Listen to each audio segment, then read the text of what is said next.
como personas obstinadas, indecisas, frustrados cuando las cosas no salen como se esperan, resentidos con lo que no pueden obtener. Y la investigación entonces arrojó que quienes no pueden esperar, que no saben esperar por el dulce apropiado, están asociados a las drogas, al abuso, a la frustración, a la tristeza. Hay un montón de gente que sacrifica lo importante en el altar de lo urgente. Y de repente lo importante lo va perdiendo porque tomas decisiones apresuradas y las decisiones son equívocas, no por la decisión en sí, sino porque no era el momento exacto para tomarlo. Solo había que esperar un momento, solo había que esperar a veces días, a veces semanas, pueden ser años, meses. Lo cierto es que en la sociedad hay una correlación entre el estatus y la espera. Mientras más alto es el estatus, menos esperas. Así funciona. La gente, cuanto más importante se siente, ya cree que está por encima de las reglas de la espera, que no tienen que esperar. Si son artistas, si son abogados, ingenieros u ostentan un título, no quieren esperar. Sin embargo, ustedes saben que el reino de Dios es el reino del revés. El que cree tenerlo todo no tiene nada, el que no tiene nada lo tiene todo. El reino del revés es el reino de la paradoja en el reino de Dios. Y en el reino de Dios dice, mientras más subas de nivel espiritual, más te va a tocar esperar. Más vas a entender la espera. Aguanta, soporta, un poco más. Y eso a veces nos pone mal, pero es que estamos subiendo de nivel. Y Dios ahora prueba nuestra paciencia, nuestra cordura, nuestro carácter. Y la Biblia narra un incidente que tiene que ver con la espera. Y yo quiero que me prestes mucha atención a los detalles. No los voy a aburrir con la parte más histórica, sino con la parte más metafórica o aplicable de la historia. La Biblia narra que Israel no tiene rey, todavía no tiene, en el contexto de la historia, y salen a la batalla y pierden 4.000 hombres. 4.000 personas mueren en una sola batalla, cruenta por cierto. Entonces ellos dicen, algo está mal con nosotros. Si a alguien se le ocurre, presumo que alguno de los oficiales, dice, ¿por qué no llevamos el arca? El arca del pacto era una caja de madera que contenía algunos elementos sagrados. Para Israel era muy importante. Allí se manifestaba la presencia de Dios. Ese arca debía estar en un sitio especial, específico. Tenía que estar con candelabros, tenía que estar rodeado de música, de adoración. Tenía que estar en un sitio dentro del templo. Así Dios lo había dispuesto, en un lugar santísimo, se decía. 3 lugares, atrio o patio, lugar santo y lugar santísimo donde estaba el arca. Era la manera que Dios tenía para decir, esa es la manera para llegar a mí. Dios es como que necesitó mostrar algo que ellos pudieran tocar, sin tener que adorarla, pero que era el sitio donde Dios se manifestaba. Ese arca no se podía mover. Era lo más importante del templo. Y aquí, cuando ellos pierden la batalla, a alguien se le ocurre la genial idea de decir, ¿por qué no sacamos el arca a la batalla? Si el arca del pacto, estando en el templo, atrae la presencia de Dios, ¿por qué no llevamos a Dios a la batalla? Como si fuera un talismán. Como si pensando que a Dios lo tenían dentro de una jaula o dentro de una caja. Yo recuerdo una vez, en un capítulo de Los Simpson, cuando digo esto los religiosos siempre me quieren apedrear, pero Homero Simpson es obligado a ser misionero en una isla tropical y allí no se le ocurre meterse en un bote para que se le dé vuelta como algunos otros misioneros, pero construye una capilla. Dice Homero, construiré una capilla. Y uno dice, pobre Homero Simpson, que es tan ateo y que tanto hace renegar al vecino cristiano, entendió lo que es construirle algo para Dios. Así que cuando termina de construir la capilla, él tiene una teología muy particular. Dice, bueno, no sé mucho de Dios, pero por lo menos le construí una linda jaula. Y aunque esto es insultante para los creyentes, cuando yo vi esa frase de un personaje obviamente de cartoon o de historieta, empecé a pensar seriamente, ¿cuántos de nosotros creemos tener a Dios en una jaula? Literalmente. O que Dios está en algún sitio. Hay de los que creen que Dios está dentro de la Biblia. Yo lo he visto en cristianos. Han contado testimonios. Yo me he criado con testimonios así. Iba por la calle y alguien me quiso asaltar y me dijo, deme todo lo que tiene, levante las manos. Y yo saqué la palabra y le hice, te reprendo. ¿Y qué pasó? Me robaron la Biblia. Porque creen que es un talismán. Otros lo meten en la jaula de un canto. Dicen, no, cuando canto cuán grande es Él, Dios viene. Y Dios no tiene reglas de juego, tú no se las pones. Yo no se las puedo poner. Si no, sería tan sencillo como decir, hey, estas son las 3 canciones que mueven a Dios.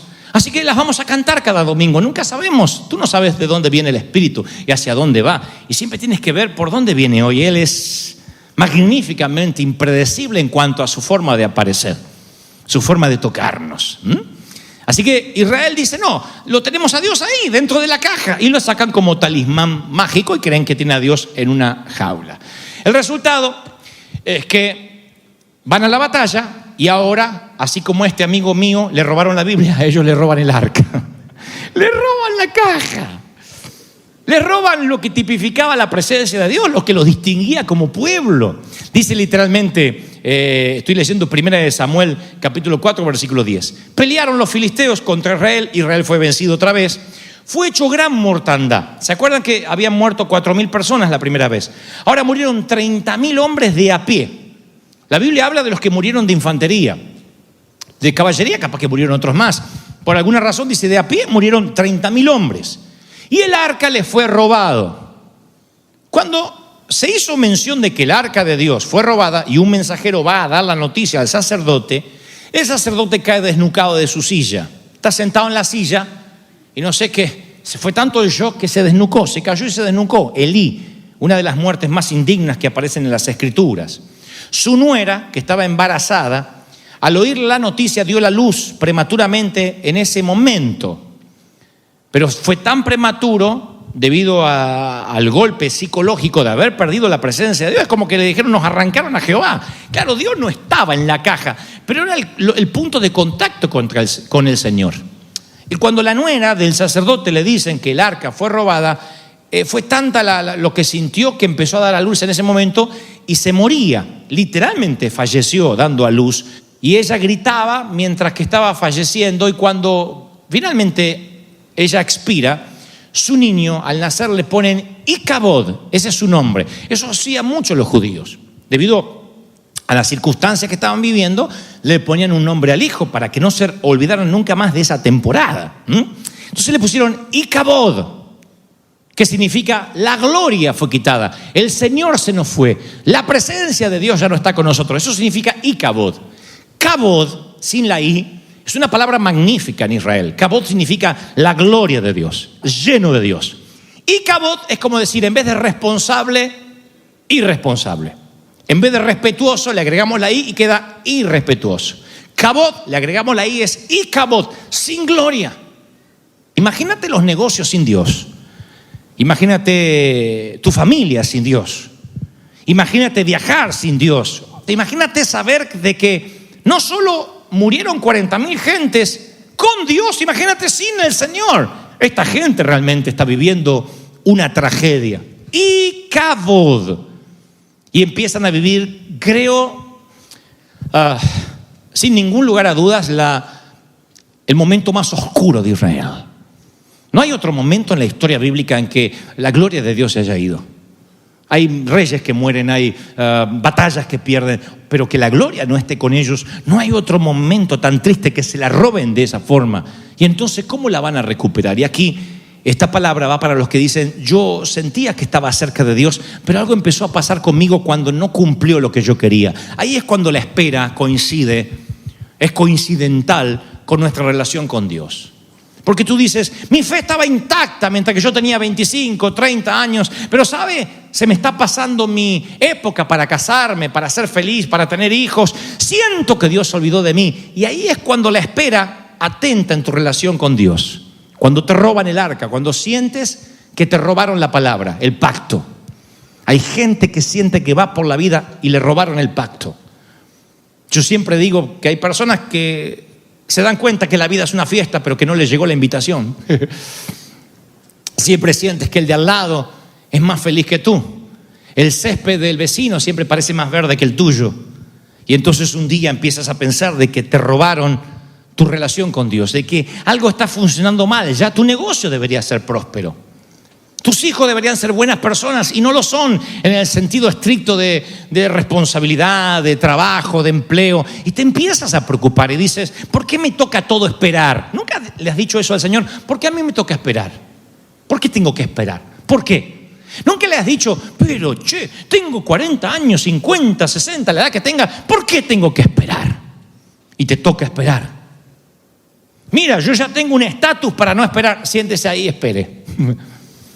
Y luego te dice el médico, fulanito, y tú entras, por fin, y entras a esa salita y dice, espere ahí, ya va a venir el médico. ¿Oh? Ves a alguien que entra con un delantal blanco y dice, ay, por fin le cuenta de las hemorroides y recién te está tomando la presión. Dice, ya va a venir el médico. No es el médico, dije, ¿para qué le dije las hemorroides? Esas cosas.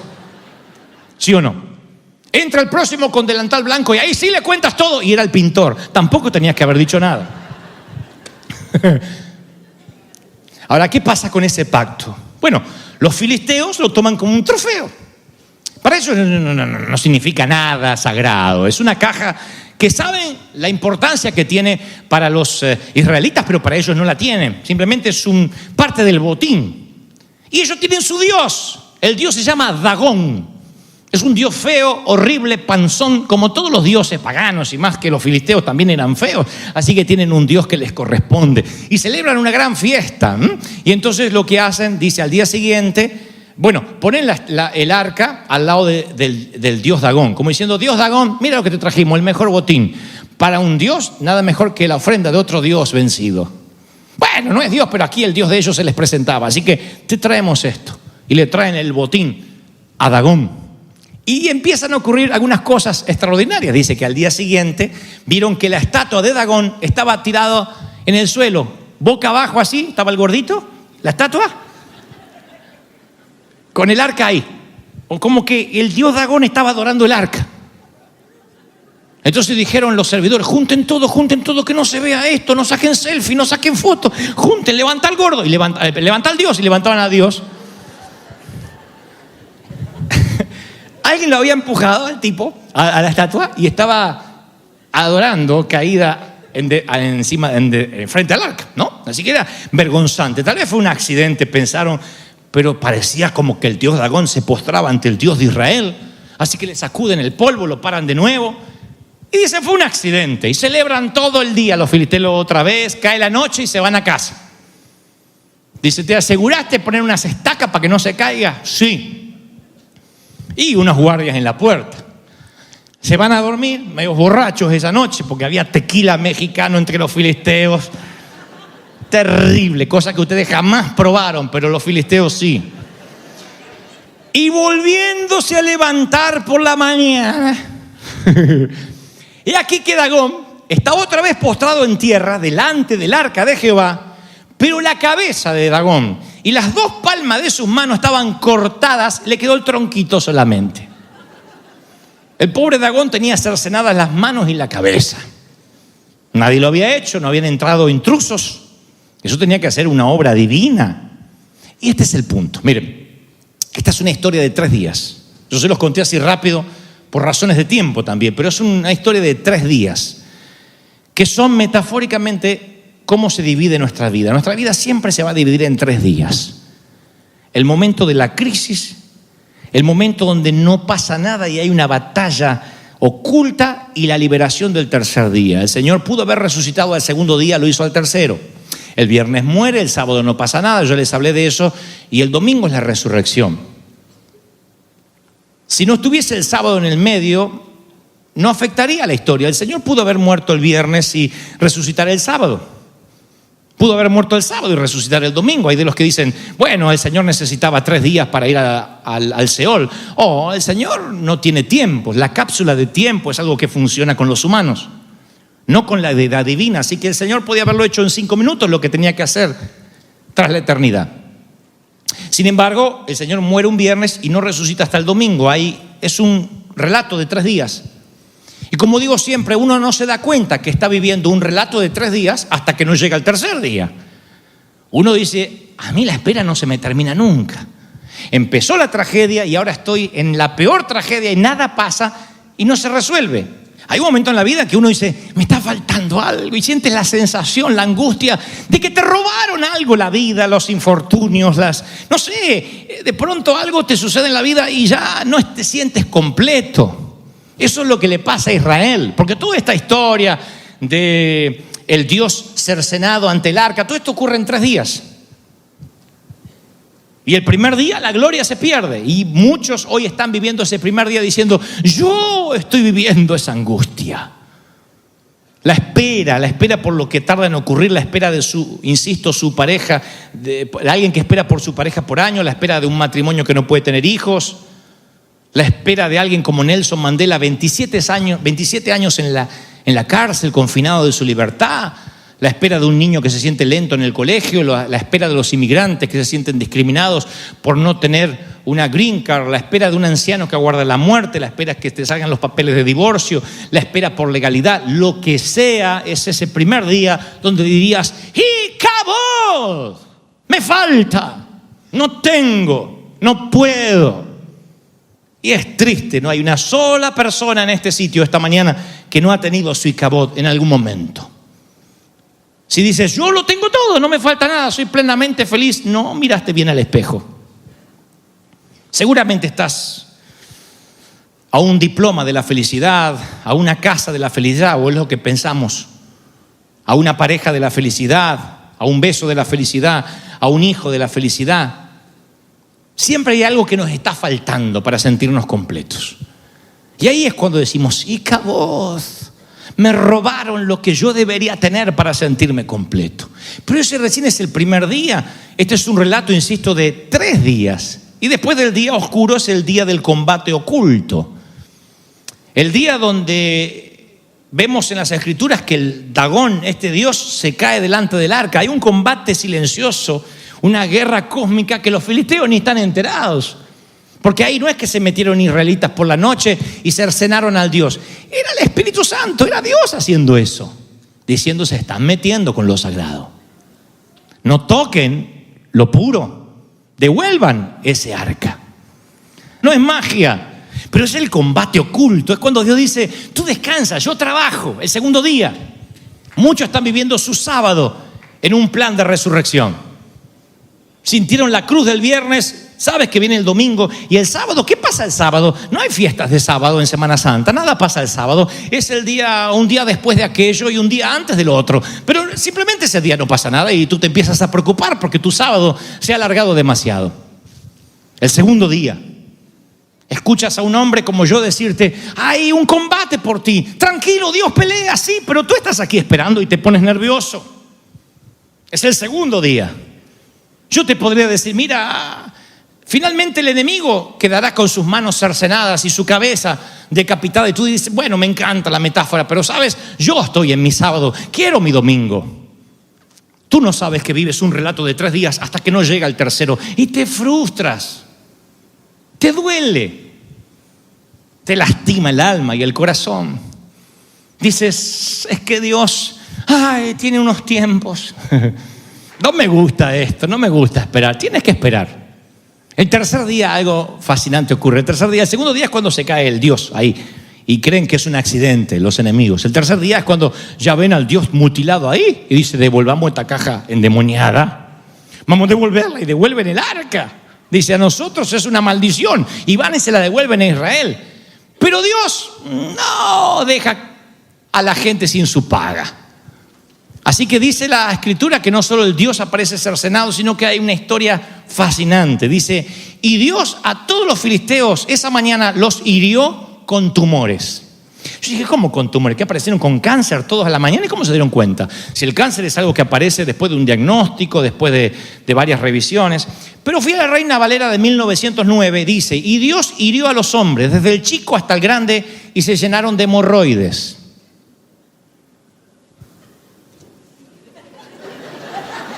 No sabes si es un chiste o es verdad. Es verdad. La versión King James dice, y tuvieron hemorroides en sus partes secretas. Yo digo, y claro, ¿qué otro lugar hay donde tenerlas? Los filisteos quedaron bochornosamente humillados, porque no se podían ni poner sus armaduras, tenían que andar con almohadones inflables, si es que existían, para sentarse. Dios los abochornó. Todos amanecieron esa mañana con una plaga en su cuerpo por meterse contra un hijo de Dios. Y el Señor me dice que te diga, aunque se levanten 1000, aunque caigan a tu diestra, a tu siniestra, no te va a tocar, porque todo arma forjada contra ti no prosperará y se les volverá en contra. Bueno, yo esperaba que alguien dijera, amén, ese es mi Dios, aleluya. Así que van y devuelven el arca inmediatamente, y ahí llega el tercer día para nuestros israelitas. El tercer día, Oseas dice, volvámonos al Señor, dice el profeta Oseas, y después de 2 días nos dará vida, el tercer día nos levantará. Es un patrón. Todos los relatos del tercer día comparten una estructura, es un patrón. Y para dejarte clara la historia, antes de culminar, voy a contarte algo que aprendí de los ornitólogos. Hace poco nos visitó un ornitólogo ahí en el programa de televisión. Personas que estudian las aves, las cuidan, las preservan. Hay 3 modos de vuelo, si fueras un pájaro. Y ustedes dicen que tiene que ver conmigo, pero quiero que vean esta hermosa historia de los pájaros, porque está muy ligada a la espera. Más cuando la Escritura dice, los jóvenes se cansan y se fatigan, los muchachos tropiezan y caen, pero los que esperan, los que confían, los que esperan. ¿Oyeron eso? Los que esperan. ¿Oyeron cabezones? Los que esperan. Dice la versión Dante Gebel, oyeron cabezones. En el Señor renovarán sus fuerzas y volarán como águilas. ¡Ay, qué lindo! Volarán como águilas. Volarán como águilas. Y ahí muchos piensan, voy a volar como águila. ¿Y cómo cuerno vuela un águila? Ahí es cuando uno se mete en el mundo de los ornitólogos, de los pájaros, y descubrí que hay 3 formas de volar, y que el Señor fue quirúrgicamente preciso al decir águila. Pudo decir, volarás como un colibrí, al fin y al cabo estás volando.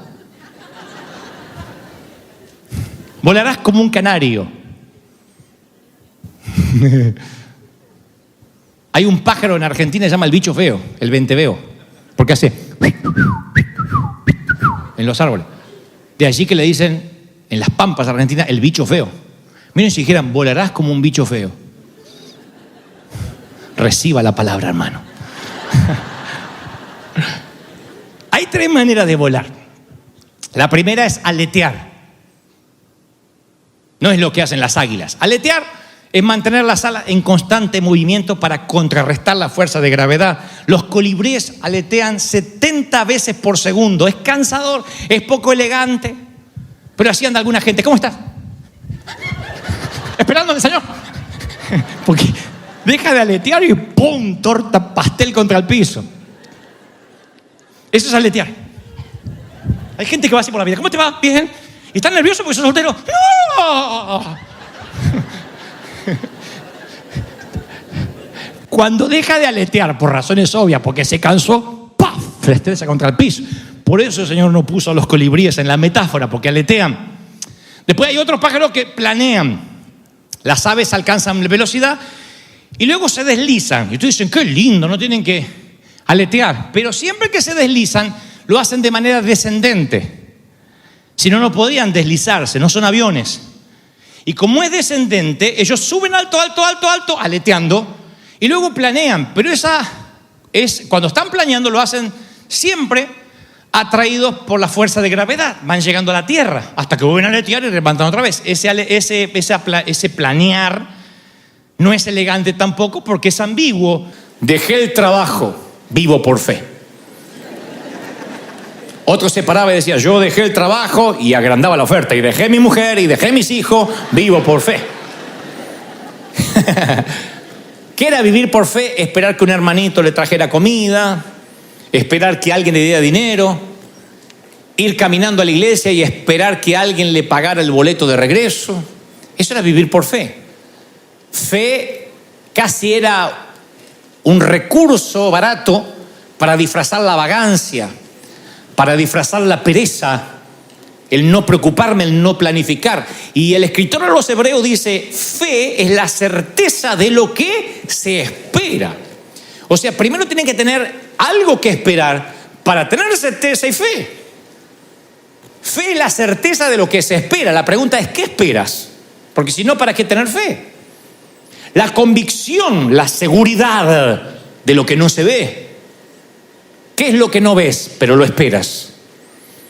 ¿Qué tienes en la vida que no ves todavía, pero que lo estás esperando? Lo has cristalizado, lo has acariciado, has soñado, lo has escrito, lo has visualizado. Tú dices, uy, tengo tantas cosas visualizadas. Mi pregunta es, ¿eso es lo que esperas, correcto? Bueno, ¿cuál es la estrategia, el plan? El Señor dice, si vas a edificar con efectividad, necesitas una estrategia, un plan.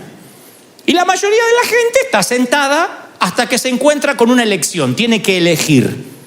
Cuando elige algo en la vida, entre paréntesis, ¿elegir qué? Una iglesia donde congregarse, un país donde vivir, un cónyuge con el cual casarse, cantidad de hijos que van a tener, ¿a qué se va a dedicar? Carrera a seguir. Cualquiera sea la elección, estoy hablando de ese tipo de elecciones, no si te vas a vestir de negro o de azul. Elecciones que pueden alterar tu vida tal como la conoces. Dios siempre bendice, le da favor a aquel que tiene un plan. El banco no te da dinero si no vas con un proyecto y un plan. El seguro no te paga una casa que se arruinó si no vas con un presupuesto y un plan de reconstrucción.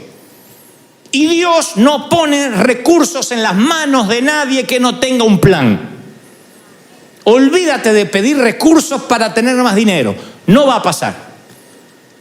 Dios no pone dinero en las manos de alguien que no tiene un plan. No le da recursos a alguien que no tiene un plan. Hasta los empresarios son así. Ahora tú le preguntas al que trabaja sin un plan, al que tiene hijos sin plan, al que pastorea sin plan, al que empieza una empresa sin plan, ¿quieres tener éxito? Y te dice, sí. ¿Y por qué no tienes una estrategia? Porque simplemente se sentaron a la vera del camino de la vida a esperar que pase el día. Lo único que quieren es sobrevivir. Y al final de la vida lo único que habrán logrado es eso, sobrevivir, lo cual es poco. Sobrevivir es pagar el mínimo de la tarjeta, es pagar la renta, tirar un mes más, un año más, una década más, mientras que vas envejeciendo frente al espejo. No vale la pena vivir así. Es una vida miserable, muy por debajo de la barda de lo que Dios había dispuesto para ti. Hay cosas que se necesitan planificación, estrategia, tiempo. La planificación es parte de un plan. Muchos de nosotros pedimos un milagro y Dios nos responde con un plan. Moisés ora y Dios le da un plan para ver al faraón.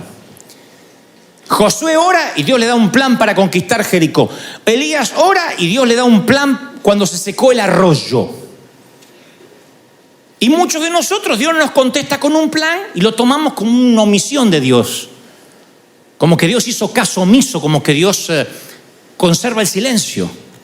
Y Dios lo que te da es un plan. La respuesta a tu oración es un plan. Para conquistar al hombre o a la mujer de tus sueños necesitas un plan. Dijo una que no, se ve que no han planificado nada contigo, pero ya van a planificar. Necesitas un plan. Muchachos, necesitan un plan. Y ese plan tiene que haber una estrategia, un gasto, una inversión. Cabezones, una inversión. Pagamos el café a media, una inversión. La inversión, el gasto, el proyecto hace que la chica haga ¡pac! Y caigas. Necesitas un plan para todo, para que la iglesia crezca. Todo es un proyecto de vida, una estrategia. Dios te envía recursos si está esperando el milagro y no ve lo que Dios te está enviando para ejecutar el plan, te vas a perder la salida del problema. Como aquel viejo chiste que ustedes conocen del hombre que se estaba ahogando, estaba arriba del techo de la casa, toda la ciudad negada, y él decía, Señor, sálvame. Y vino el bote, le dijo, venga, súbase. No, Dios me va a salvar. Vino la lancha, súbase, Dios me va a salvar. Vino un helicóptero, agárrese, Dios me va a salvar. Y se ahogó. Y cuando llega al cielo le dice, Señor, no me salvaste. Y Dios le dice, te mandé bote, lancha y helicóptero. ¿Qué querías? Entonces, tiempo y oportunidad le pasa a todo el mundo. El tema es saber qué es lo que Dios pone a tu disposición para que cuando se junte el tiempo y la oportunidad, tú puedas surfear la ola. Acuérdate, honra a Dios que tengas un plan, y ese plan tiene que estar acorde a un Dios grande. ¿Tienes un Dios grande de verdad? Tienes que tener un plan grande. El plan, mira, si el plan podría intervenir Dios o un hombre rico, tú no necesitas a Dios en el plan. Si el plan puede hacerse con Dios o con alguien más, tú no necesitas a Dios en el plan. Tú tienes que tener un plan que no funcione a menos que haya una intervención divina. Un plan que esté por encima de tu capacidad. Porque algunos dicen, a ver, el plan mío es pagar la renta. Eso no es un plan que honra a Dios. Uno tiene que descubrir el propósito de Dios y después hacer un plan acorde a ese propósito. Ahí es cuando convergen la voluntad de Dios con el plan. No son excluyentes, van juntos. La voluntad de Dios para tu vida y la estrategia para alcanzar esa convicción que no se ve, pero en fe tú tienes una estrategia, una ingeniería para llegar hasta ahí. Dios te conoce aún antes que nacieras. Entonces tienes que asegurarte que tu plan encaje con el propósito divino para tu vida desde antes que nacieras. Desde antes que fuese gestado. El plan nos ayuda a trabajar en armonía con ese propósito. Por eso Pablo escribe a Roma, le dice a los romanos, en Romanos 8:28, ahora bien, Dios dispone todas las cosas, todas las que te pasaron. Todas las que te pasaron, las lindas, las otras, las feas, las buenas, las que puedes contar, las que tienes retratos en Instagram y las que tienes vergüenza de pensar que alguien te pudo fotografiar. Todas las cosas para el bien de quienes lo aman, los que han sido llamados con su propósito. ¿Qué me habla esto? Que no somos, como te dije una vez, marionetas libradas al azar. No somos una colección de cuentos cortos sin conexión. Cada uno de nosotros tiene una vida lineal, una narración elaborada que tiene un principio y un fin. Tú ves la vida de José, el José bíblico, y ves que desde la túnica de colores, desde la envidia de los hermanos, desde el pozo donde fue arrojado, desde la cisterna vendido como esclavo y a la cárcel, hasta donde llega, que es lo más alto de la época, hay una línea elaborada. Es literalmente un guión cinematográfico. Tiene un desenlace, un nudo. Un planteo, un nudo y un desenlace. Es literalmente una historia novelesca. Cuando tú ves la historia completa de José, dices, había un propósito, había un plan. Si tú ves a José por partecita, no entiendes nada. Dice, ¿pero qué está pasando? Cada vez se le complica más a este. Pero cuando ves la vida completa, te das cuenta que Dios no va armando planes a medida que los sorprendemos. Pablo es la prueba de que todas las cosas convergen en un plan divino y que después él tiene que tener un plan que se ajuste a ese plan divino. Te lo voy a poner así. Pablo comienza su testimonio con estas palabras. Hechos 22:3. Yo soy judío, nacido en Tarso de Cilicia, pero criado en esta ciudad. Bajo la tutela de Gamaliel, recibí instrucción cabal en la ley de nuestros antepasados y fui tan celoso de Dios como cualquiera de ustedes hoy en día. Pablo hablaba, escribía y pensaba en la lengua franca de la época, el griego. Tenía ciudadanía judía y ciudadanía romana. Así que él podía apelar al César, podía cruzar frontera, era tratado como un hombre libre. Todos se preguntan cómo un judío logró ciudadanía romana. Los romanos no le daban la ciudadanía a un judío ni en 1.000.000 de años, ni siquiera los que cobraban impuestos para ellos.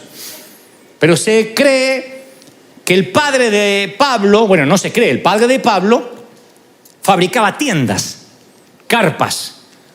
Y para un ejército nómade como era el de Roma, que era un imperio que vivía de país en país conquistando, este era un elemento vital, la tienda. Y se cree, ahora sí, que porque el papá de Pablo fabricaba tiendas, Pablo había heredado, o Saulo había heredado esa tarea, y entonces eso se le había hecho ganar el favor con los romanos, y alguien a cambio de una tienda le dio los papeles. Entonces tenía ciudadanía romana. Y Pablo tenía conocimiento cultural, dominio lingüístico, documentos para viajar, oficio para ganarse la vida.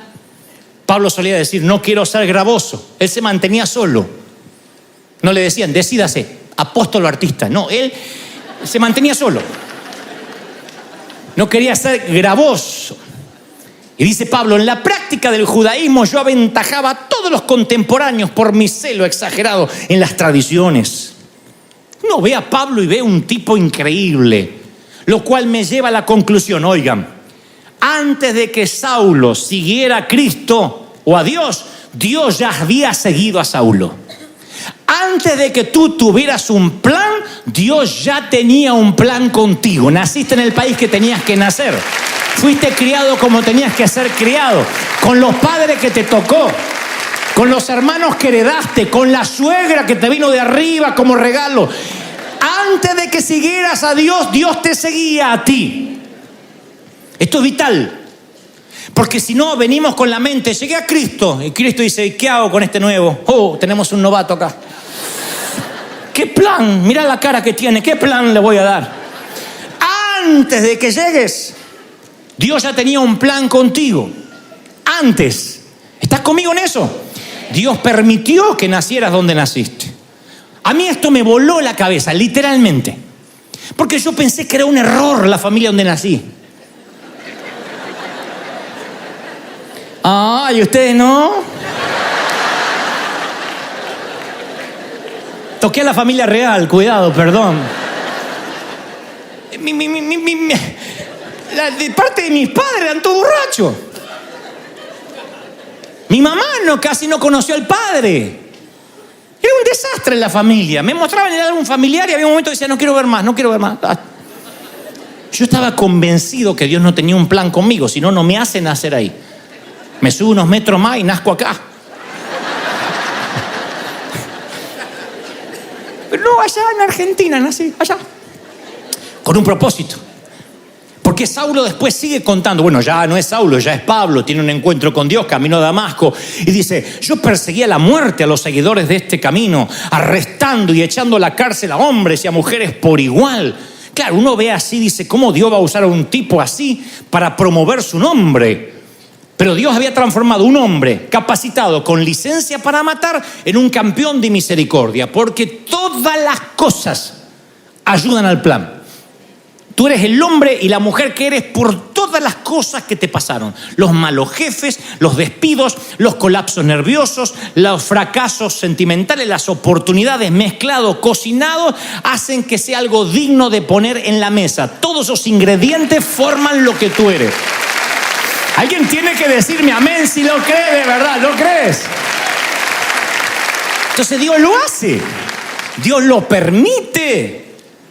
A mí me fascina ver para atrás y decir, uy, aquello hoy me sirve para esto. Aquello hoy me ayuda a entender gente que pasa lo mismo.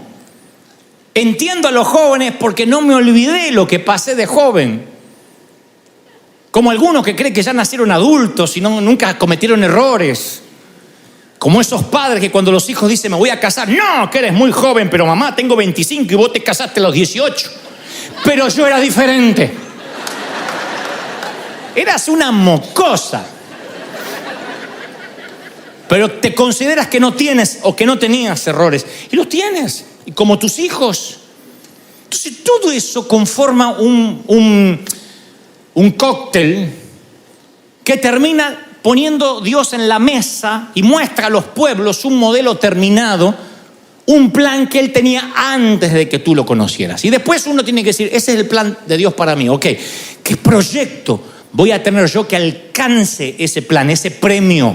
Oigan, nunca hagas nada en la vida si tienes un plan que no tenga un botín, que no tenga un premio. Tienes que ponerte, esto es lo que quiero alcanzar. No hablo de finanzas necesariamente. Esta es la familia con la que sueño. Esta es la compañía con la que yo quiero envejecer. Esta es la iglesia en la que me quiero congregar.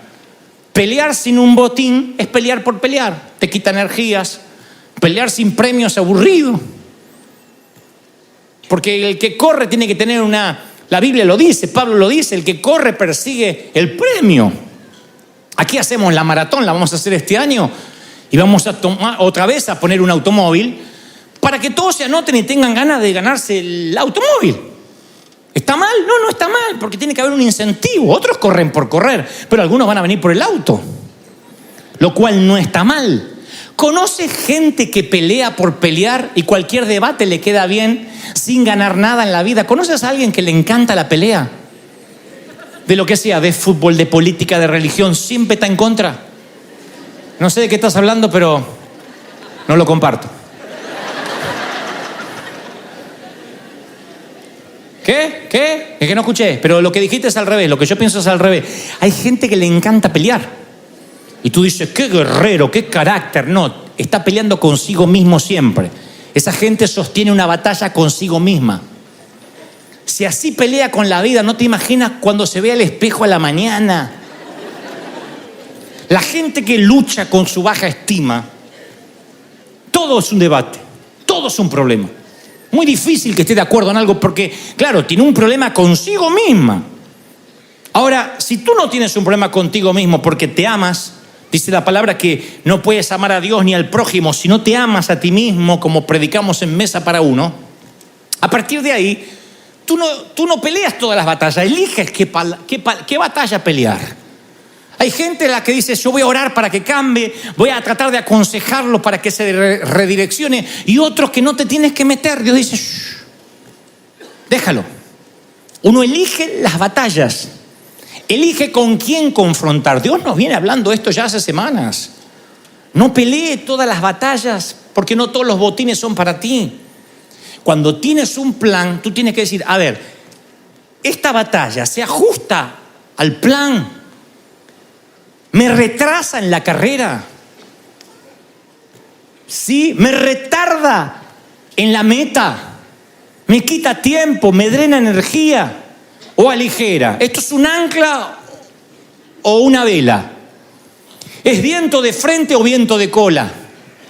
El viento de cola empuja el avión, el viento de frente lo va retrasando. En la vida es determinante determinar, insisto, valga la redundancia, cuándo vas a utilizar energía y para qué batalla utilizarla. Uno solo es el premio, dice Pablo a la iglesia de Corinto. Corred de tal manera que lo obtengáis. O sea que el plan es para obtener un premio. Necesitas un plan.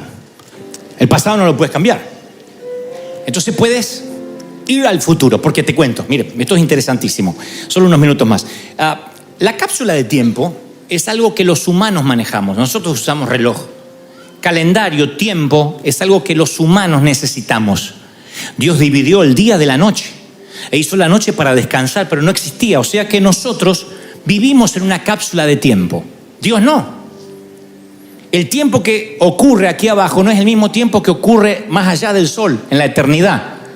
De allí, de hecho de paso, la gente suele preguntar, yo perdí a mi esposo, a mi marido, a mi papá, hace 40 años. ¿Será que me reconocerá? Yo perdí mi bebé hace 30 años. Cuando llegue, ¿va a ser un bebé? ¿Va a ser un hombre de 30? ¿Sabrá que soy la mamá? Esas son preguntas lógicas que nos hacemos. Pero el tiempo que ocurre aquí no es el mismo tiempo que ocurre allá. Para Dios, 1000 años es un día. Entonces, quizás se me ocurre, llega tu bebé, llega tu papá, abraza al maestro, abraza al Señor, y cuando se da vuelta, ahí llegaste tú. Y en el trayecto pasaron 50, 60 años terrestres. O sea que la cápsula de tiempo es para nosotros, no para Dios. Dios no está sujeto ni a pretérito, ni a pasado, ni a presente, ni a futuro. Dios es. Dios no tiene finitud, Dios no es finito, Dios es infinito. Eres el alfa y el omega, o sea, no hay inicio. Él era antes de que tú pensaras que alguien tenía que tener un inicio. ¿Me explico? Entonces, tú no puedes volver al pasado. Yo no puedo ir al patio del colegio, pero puedo ir a mi futuro. Le digo a veces al Señor, Señor, voy a imaginarme que ya soy anciano, cosa que me cuesta mucho por mi coquetería. Y estoy ahí, soy anciano. Es un ejercicio que suelo hacer. Yo le llamo la prueba de la cabaña. Yo le llamo cabaña porque imagino que estoy en una cabaña. Me da paz. Recuerdo los buenos momentos y los malos momentos de la vida. Decisiones que cambiaron mi vida para siempre. Y estoy ahí preguntándome si soy feliz o si soy un infeliz esperando la muerte. Como un descanso, como un sosiego. no tengo vecinos, solo algunas gaviotas y las tortugas marinas de siempre que llegan cada mañana. Ya no vivo afanado a subirme a aviones y a conocer geografías buscando adrenalina y tesoros que ya no existen. Necesito solo mi cabaña, mi escritorio, la chimenea y el faro, mi lighthouse. Y si el clima lo permite, una silla que me acerque al océano. Y ahí estoy pensando, los últimos vestigios de luz luminosa se van, luchan por no desaparecer, en donde el cielo se junta con el mar. Y estoy pensando, ¿qué hice en mi vida? ¿Cómo llegué? ¿Qué decisiones ayudaron al plan, al propósito? Pienso en cada detalle mientras tomo el vino bíblico argentino de Mendoza. Porque si alguien dice tomar vino chileno, vino mexicano, te está saliendo de la voluntad de Dios. Si vas a tomar vino, que sea el argentino.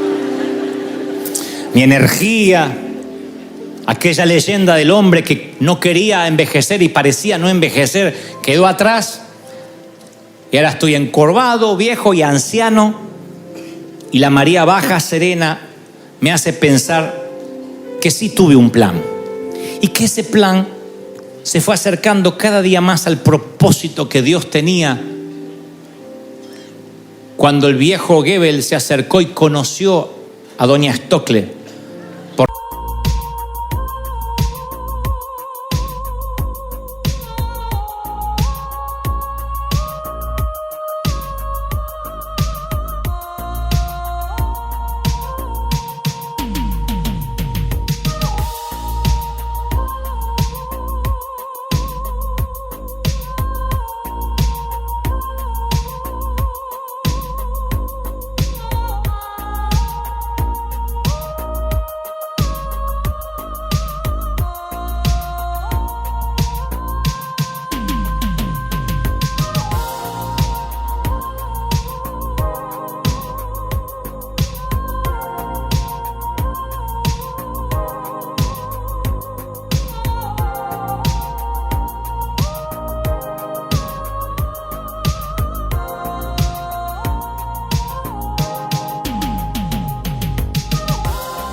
Like a metronome so gentle, the echoes of laughter still linger in the air as I trace the fading lines of our story. In this symphony of moments, I hear the melody of a love once glorious and gory. Oh, the rhythm of our hearts, a song so bittersweet, a dance of passion and pain where the past and present meet. In the silence, I hear your voice calling out to me, an instrumental intro to a love that's yet to fully set me free. In the canvas of my mind, I paint the memories in art pop hues, in these shades of love where the colors of our souls intertwine subdued. Through the lens of time, I see the beauty in the chaos that we've been, a masterpiece of love, a dance of shadows where the light begins to dim. Oh, the rhythm of our hearts, a song so bittersweet, a dance of passion and pain where the past and present meet. In the silence, I hear your voice calling out to me, an instrumental intro to a love that's yet to fully set me free. In the canvas of my mind, I paint the memories in art pop hues, in these shades of love, in these shades of love, where the colors of our souls intertwine subdued, subdued. Through the lens of time, I see the beauty in the chaos that we've been, a masterpiece of love, a dance of shadows where the light begins to dim. Oh, the rhythm of our hearts, a song so bittersweet, a dance of passion and pain where the past and present meet. In the silence, I hear your voice calling out to me, an instrumental intro to a love that's yet to fully set me free. In the quiet corners of my memories where the dust has started to settle, I find fragments of a time when our hearts beat in rhythm, like a metronome so gentle. The echoes of laughter still linger in the air as I trace the fading lines of our story. In this symphony of moments, I hear the melody of a love once glorious and gory.